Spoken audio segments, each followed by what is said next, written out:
Hi everybody, welcome back. Semi-continuation from my last video, which was talking all about my countertops, how I made my countertops, the mistakes I made with my countertops, what I'm learning and what I'm gonna fix. This video, I'm gonna go ahead and talk about hooking up the sink stuff. This is my version of butcher block. What I wanna do on this video is install this faucet right here, cut a hole for the sink, and that's that. So come along and we'll go through this and we'll see what mistakes I make this time. And if you haven't yet, please subscribe. I have a lot of stuff going on here at the pecan farm that I've started from scratch. I'm building out my office right here. Anyway, without further ado, let's get to this sink. I've installed faucets before, especially on the kitchen sinks. I just haven't had to drill a hole. Considering all the other cuts I had to make with this countertop, I think I'll be okay with this one. It's just hopefully a straightforward hole. So the directions didn't tell me what size hole it is, but it did say to put this washer on first, this one. So I'm cutting it the size of this washer, which is gonna be 2 inches. Take into account the width of the blade itself, it will go just inside of this hole. Hope that's okay, we're gonna find out. I am following directions as I'm doing this because I really don't wanna screw this one up. Okay, so I mounted the sink. There's about a 1/2 inch or so flange of metal underneath this. Maybe 3/4 or so. So I'm gonna try to split my distance of this. So I have 4 3/4 inches. Let's cut it in half. Yeah, I wanna take it down to like 2 1/4 inches. And then I'm gonna make sure I got room. So I'll take you under the sink here. That's what we got under the sink. And it looks like there's enough room. Not gonna be a lot to play with, but there's some room there for it. Now I'm gonna kind of mock a few things up real quick. That's awful close. So in mocking it up, that's my 2 1/4 inches right there. That's almost the center. Putting this right there, roughly in the center, I think it'll be okay. I think it'll just miss the flange, the metal flange. This faucet doesn't really have anything behind it that's gonna impede. Everything kind of comes straight up, and it's the width of this. So it'll be like that. Man, really close against the wall. Really close against the wall. But that's what we're working with. And yes, I did take into account where my sink is gonna be. You know, it's pretty much centered this way. I had to make sure I had enough clearance for the cabinets, because if I had it too far over this way, the basin could have been hitting something else over here. That's my 2 1/4 mark. I'm gonna take it up just a little bit toward the wall, and I mean a little bit, maybe about 1/4 inch, 1/8 of an inch or so. Here we go, wish me luck.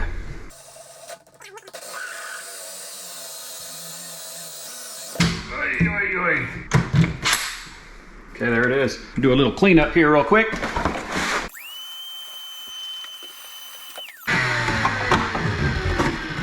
that.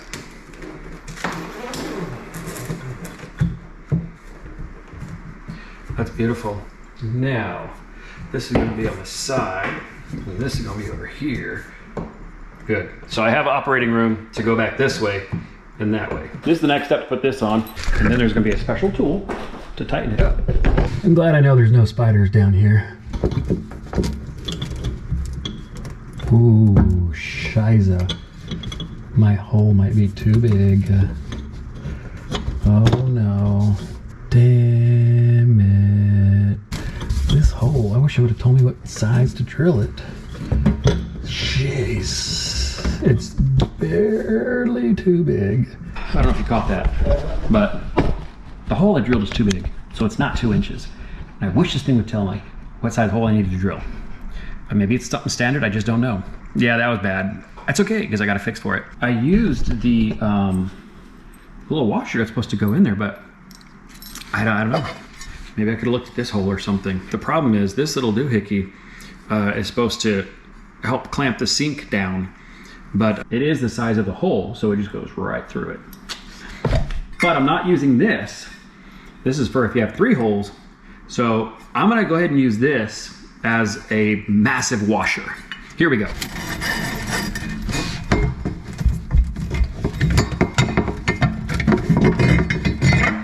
Bam! Okay, so that's pretty good. I'm gonna try to give it a little twist more, but we look good. Crisis averted. This looks like the pretty end, so it's gonna go here. I guess I put my weight on it later. All right. This is what I just pushed through. It's gonna go this one. This just push I think I got a cap on it. There we go, heard the click, it's good to go. Now we put the weight on. So this is the weight, helps to retract it. It says above the loop of curvature. Oh, probably right here where it has a mark on it. It has a little mark on it right here. So I'm guessing it's gonna be about right there. Boom, whoa, be careful. Now, I gotta be careful it doesn't hook on one of these things. So I thought it was pretty slick. And I said, I'm gonna get an all-in-one hose and quarter turn PEX water supply turn off thing. Yeah, well this one has its own lines, so I can't use it. So I got to take that off and put on another one. Thankfully, I have another one. Stand by. I have 3 sinks that I'm connecting here. So I have supplies for 3. I've hooked up one, which is in the bathroom, and the other one is in the shop. I haven't hooked that one up yet. I'm gonna use the parts, these little things for that sink, and then I'll use this one and the other sink. And I'll use these for the sink in the shop. Now these are the shark bite connectors, and usually I like a crescent wrench. Let me get the crescent wrench. Let me not mess this up. I don't want to say I'm back because it's obvious I'm back. You can just take a crescent wrench, put it on your pipe, pull it, the shark bite will come off. You don't need to get that tool. Watch me. Now there is enough room, luckily. There has a little plastic thing I'm gonna take off, that little thing. So put it there, close it down, it's the right size, and give it a good pull. Comes right off. Try it again. Now I can't get around this one as easily. It helps if you can get your fingers like this, so you're pulling from the whole thing evenly. But this one, I don't have a lot of room on the PEX, so it's a little hard. Well, I'm glad I at least got one off easily, because y'all wouldn't believe me.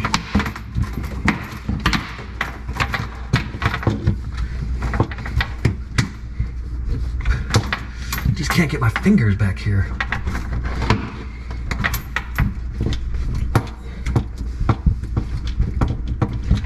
There, I can now. Oh, there we go. Piece of cake. Too easy. Got these. You don't need this. So it has a little ferrule in it. That's if you're using copper. I like to check the valves, make sure they turn. Usually that first time is pretty hard to open, so I like to do it now. And then to put it on, can you even see the red side? See the blue side better. You just take it. This is cleaned, because I just had another one on there. But you just push it on there like that. And give it a check. Now, I don't know which is hot and which is cold. I wish it would have told me. Take this little doohickey here, put it on there. The right way. I put it on backwards. No? Oh, I'll just do that. I don't care. Who's gonna look down here?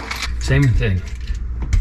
Turn it, take this off, drop it, and then just get it all lined up and push it on there. Good deal. All right, and then put this thing on. Boom. Beautiful. Oh my goodness, that's so beautiful. Lado caliente. Okay, that's the hot side. And that's gonna go here, and this is the other side.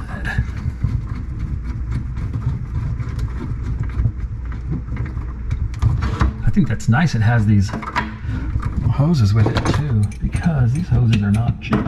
Nothing is cheap anymore. Now, I'm sure the instructions will say to put this on. Oh, it wants me to run it first, but I'm not, because I don't have a drain in it. Then after I run it for a while, it's probably gonna clear out debris. Put this on. Okay, this is the handle, has a little cap on it. Really?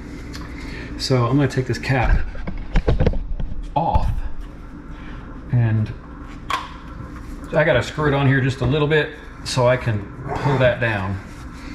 All right, and because the directions say to run it first, I'm actually gonna run it first. But I don't have a drain, so I gotta hook up the garbage disposal. But that's gonna be another video, because this one's getting long again.